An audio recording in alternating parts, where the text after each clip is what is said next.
Set ए का question number 21 बेटा number system का या आप इनइक्वालिटी का भी कह सकते हो क्वेश्चन है। हमें एक बात बता दी, ये बता दिया कि x और y की जो वैल्यूज हैं वो इस रेंज में है, इस प्रकार है कि y 2 से छोटा है, x y से छोटा है और 1/3 x से छोटा है, यानी कि x जो है और y जो है इनकी वैल्यूज 1/3 से 2 के बीच में है और इस प्रकार है कि y x से बड़ा है। ठीक बात। तो बेटा पहले तो ये इनइक्वालिटी के सिंबल्स आपको एकदम क्लियर होने चाहिए कि ये कह रहा है कि x और y की जो वैल्यूज हैं वो इस प्रकार है कि x y से छोटा है, y 2 से छोटा है और x जो है वो 1/3 से बड़ा है। ठीक बात है, 1/3 यानी कि 0.33 से बड़ा है x, x से बड़ा है y, y से बड़ा है 2। इस बात को अच्छे से समझ लो, ये हमें गिवन है। ठीक, अगर हमें ये गिवन है तो बताओ इसको ध्यान में रखते हुए कि इन दोनों में से कौन सी स्टेटमेंट हमेशा सही होगी, ऑलवेज करेक्ट होगी।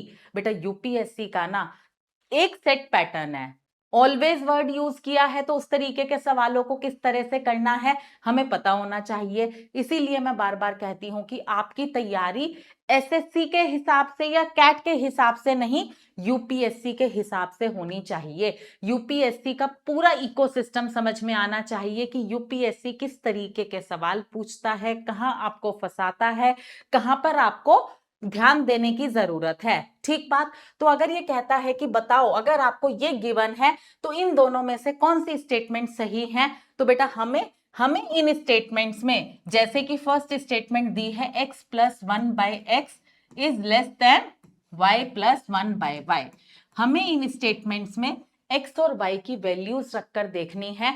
x और y की वैल्यूज ऐसी लेनी है जो इसको सेटिस्फाई करती हूं, क्योंकि ये हमें गिवन है।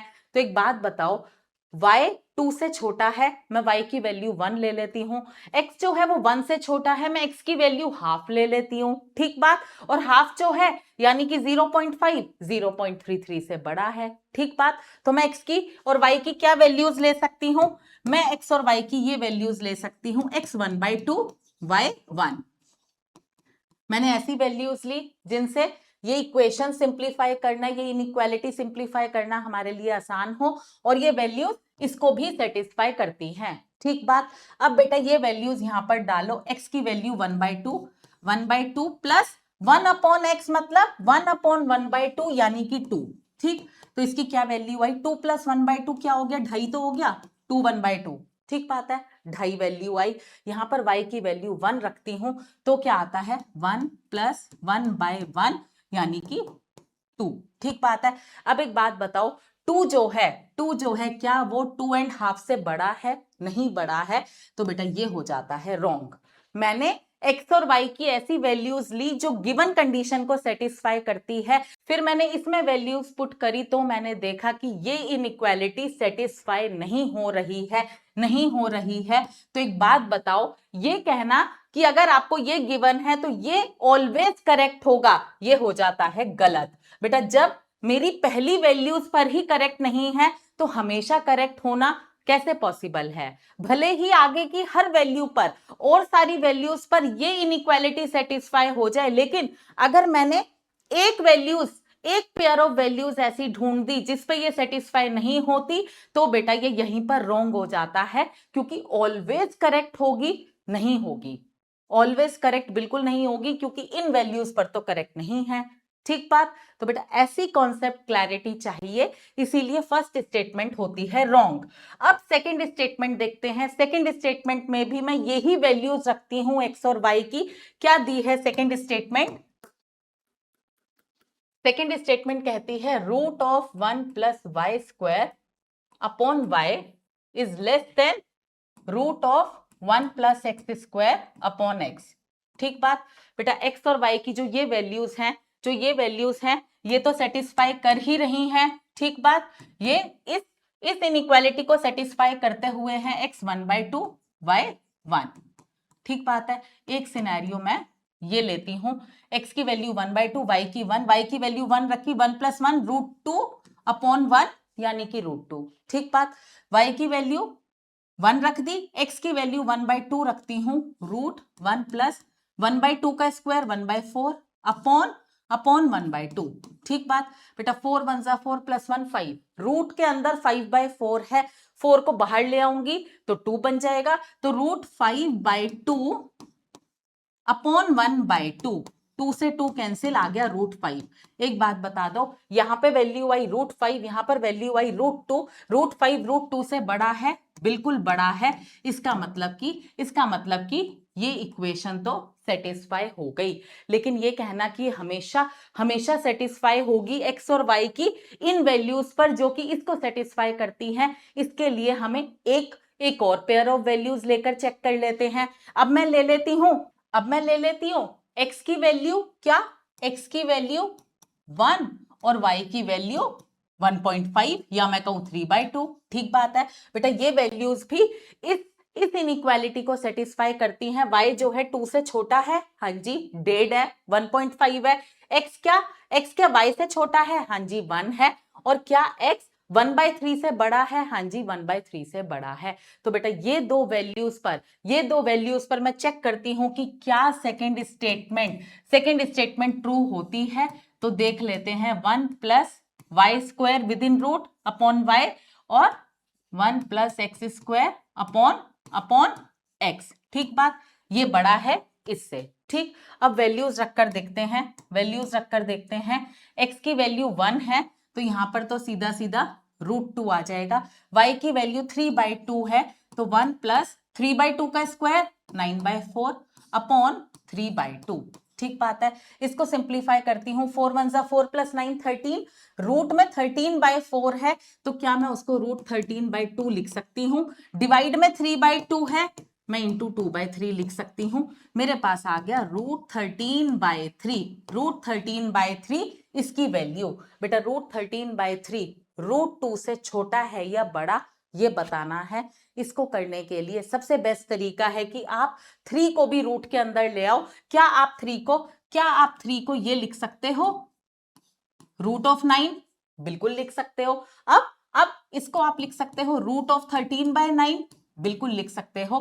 बेटा 13 को 9 से काटो, 9 1 जा 9, 4 बचा, डेसिमल लगाया 0 लगा, 9 4 जा 36, फिर 4 बचा 1.4444। एक बात बताओ, इसकी वैल्यू आती है √1.444, इसकी वैल्यू आती है √2, तो क्या ये बड़ा है? हाँ जी ये बड़ा है। तो बेटा दूसरी सेट ऑफ वैल्यूज जो मैंने x और y की ली, उस पर भी स्टेटमेंट 2 जो है वो ट्रू होती है। इसका मतलब कि यहां पर only statement 2 is correct. Answer होगा ऑप्शन बी। ठीक बात बेटा, फर्स्ट वाला जो पार्ट था, जो फर्स्ट स्टेटमेंट थी ये वाली, इसको करने में तो कोई समय नहीं लगा। पहली वैल्यूज ली, उस पर ही ये प्रूव हो गया कि ये करेक्ट नहीं है। सेकेंड वाले में हमने 2 सेट ऑफ वैल्यूज ली। एक तरीका ये भी था इसको करने का कि आप कैसे करो। यहाँ पे y है, क्या मैं यहाँ पे इस तरीके से लिख सकती हूँ y को √y²? बिल्कुल लिख सकती हूँ। ऐसे ही यहां पर मैं लिख सकती हूँ √x²? बिल्कुल लिख सकती हूं। अब मैं क्या रूट को कॉमन कर सकती हूँ, न्यूमरेटर में भी स्क्वायर रूट है, डिनोमिनेटर में भी, बिल्कुल कर सकती हूँ। तो मैं इसको कर सकती हूँ 1 + y² अपॉन y²।